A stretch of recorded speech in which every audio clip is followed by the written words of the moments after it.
শিয়ালের কাছে আঙ্গুর ফল টক, ওই গল্পটা তো শুনেছো সবাই। রোনাল্ডো ফ্যান্সদের এখন সেই অবস্থা। ফিফা বয় আসলে রোনাল্ডো, পোল খুলছি, দেখো সবাই।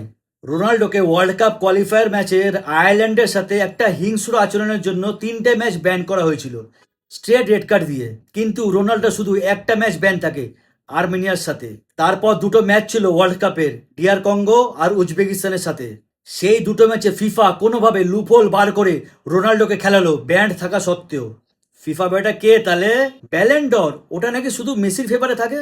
2013 সালের ব্যালেন্ডরের ভোটিংয়ের লাস্ট ডেট ছিল নভেম্বর 15, কিন্তু রোনাল্ডো সুইডেনের সাথে হ্যাট্রিক করেছিল নভেম্বর 19। ফিফা সেইবারই এক্সটেন্ড করেছিল প্রথমবার আর শেষবারের মতন নভেম্বর 29। রোনাল্ডোকে ফেভার করে ব্যালেন্ডর দেওয়ার জন্য। সেই বছর সবাই ভেবেছিল ফ্র্যাঙ্ক রিবারি ব্যালেন্ডর পাবে, যে ওই সিজনে সবকিছু জিতেছিল।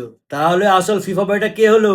শিয়ালের আঙ্গুর ফলের গাছ দেখে আঙ্গুর খেতে ইচ্ছা করছিল, কিন্তু আঙ্গুর তো অনেক উঁচুতে, তাই লাফিয়েও পারছিল না। তাই অনেকবার চেষ্টা করার পর না পেয়ে চলে গেল। আর যেতে যেতে মনকে সান্ত্বনা দিল, ওই আঙ্গুর ফল টক আর খাওয়ার মতনও না। এই সেম অবস্থা রোনাল্ডো ফ্যান্সদের।